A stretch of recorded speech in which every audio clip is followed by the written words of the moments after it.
Norman, bla kantunieri fidejk?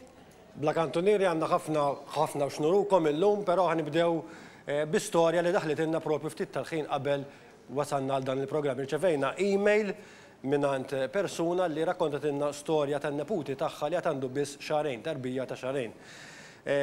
Dan it-tifel twieled b'kundizzjoni fejn għajneħ ma żviluppaw sewwa u meta tkellmu mat-tobba, mal-ispeċjalisti, għalulhom milli jkollhom imorru l-Ingilterra għal-kura. Il-kundizzjoni ta' dat tifel ta' xarejn ġalu l-għajn waħda ma tinfetaħx u l-oħra tinfetaħ ftit.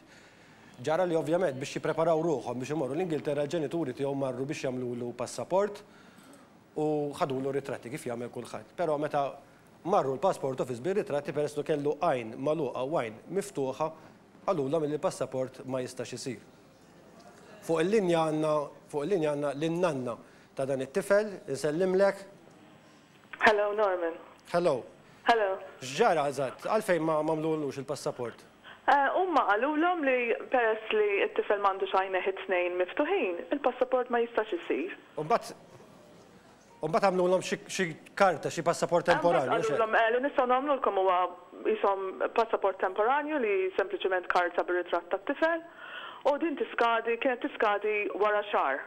Matul dak ix-xahar ma bagħtux għalih l-Ingilterra. Ma laħqux bagħtu għalihom mill-Ingilterra. Mbagħad bagħtu għalih? Issa bagħtu għalih u kellhom jagħmlu ieħor ta' malajr. Skadiet iġi f'skada, laħaq skada. Iva, laħaq skada. Sewwa.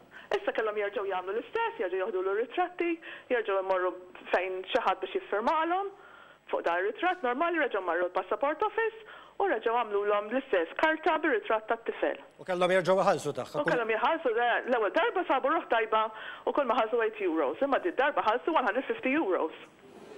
U fi żmien xahar terġa' tagħlaq din karta? Le, mhux fi żmien xahar, tagħlaq 3 ijiem wara li jitilqu.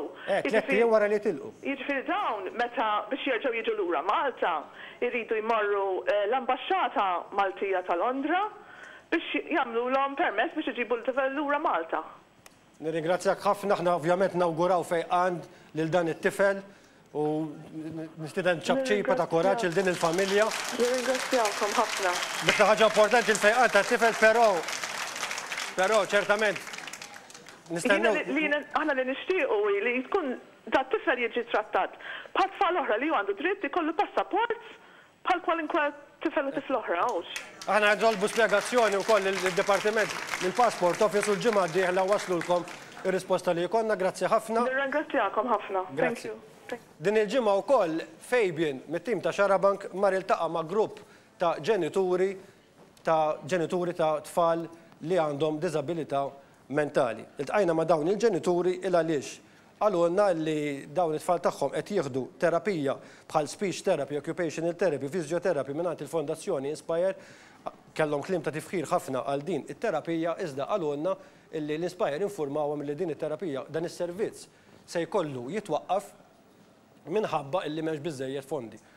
Minħabba li m'hemmx biżżejjed fondi għaliex l-Inspire taħdem b'tali mod li joħorġu ftit tal-flus il-ġenituri ħafna flus bid-donazzjonijiet tagħkom u sussidju tal-gvern biex propju jsiru dawn it-terapiji. Sussidju tal-gvern li kien jaqbsa sentejn li kien jingħataw madwar 200,000 euro fis-sena. U mingħajr il-gvern iddeċieda li dawn il-200,000 euro fis-sena ma jibqgħux jingħataw għal xi raġuni oħra m'hemmx ftehim ma l-Inspire jekk għandhomx jingħataw dawn il-200,000 euro fis-sena u għalhekk dan is-servizz se jkollu jieqaf. Aħna tkellimna mal-ġenituri ta' dawn it-tfal. It-tfal tagħna qed jiġu ippenalizzati sa ċertu punt. Sa sente ilu konna moħna mistri. Issa dejjem on the edge iridu naraw kif ħan nissurvivjaw, kif ħaj jispiċċaw it-terapiji.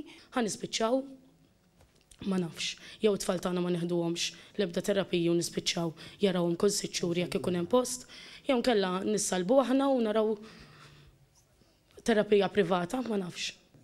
Nippretendu bid-dritt bħalma ngħidu li jkollhom l-għajnuna kollha. Jien għandi tifel Down syndrome u għandi tifla li m'għandix bżonn da servizzi. It-tifla timxi fl-iskola, fil-ballet, f'kollox, timxi tajjeb. Daqsxejn għajnuna, imma t-tifel li għajnuna, kollox, kullimkien li għajnuna. U jekk ma nagħmlux din l-għajnuna ħajja allura, dak jsir eventwalment it-tfal tagħna jsiru pis fuq is-soċjetà. Aħna dak li ma rridux, aħna kulħadd hawnhekk jixtieq li t-tfal tagħna isiru nies li mhumiex pis fuq is-soċjetà li jikkontribwixxu anzi għas-soċjetà. Jiena t-tifel tiegħi għandu sena, hekk jispiċċawlu dawn l-affarijiet kollha, ma nux kif tista' tmexxeha il quddiemu.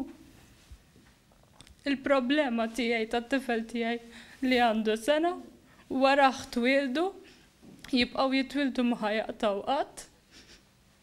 Ma jistawx jinsewhom daw il-problemi ta' daw it-tfal hux. Intom x'tixtiequ li jiġri, x'tixtiequ li jsir? Li nixtiequ ovvja li jekk jista' l-gvern jew ma nafx minnu fil-kompetenza tiegħu jgħinna l-inspire biex kemm jista' jkun it-tfal tagħna li naħseb di kulħadd jaqbel għandhom dritt li jieħdu daw it-tip ta' servizzi, nerġgħu nkunu bħalma konna fis-snin ta' qabel. Aħna nappellaw lill-gvern l-awtoritajiet il minnu konċernat biex jiltaqgħu mal-Inspire, jiltaqgħu ma' daw il-ġenituri, kemm jista' jkun malajr tinstab soluzzjoni biex dawn il-familji kollhom isserħan il-moħħ u daw it-tfal jingħataw it-terapija l-kura li nħossu li hija bid-dritt tagħhom. Xarabank jibqa' iwassal il-vuċi tan-nies u allura nappellawkom jekk intom għandkom xi ħaġa tuduna niffilmjaw li tuduna għandkom xi ritratti. Storja minn tagħkom għajdulna waħna inwassluha hawnhekk fuq dal-programm li bqajna u nibqgħu ngħidu għall-programm bal-vuċi tan-nies.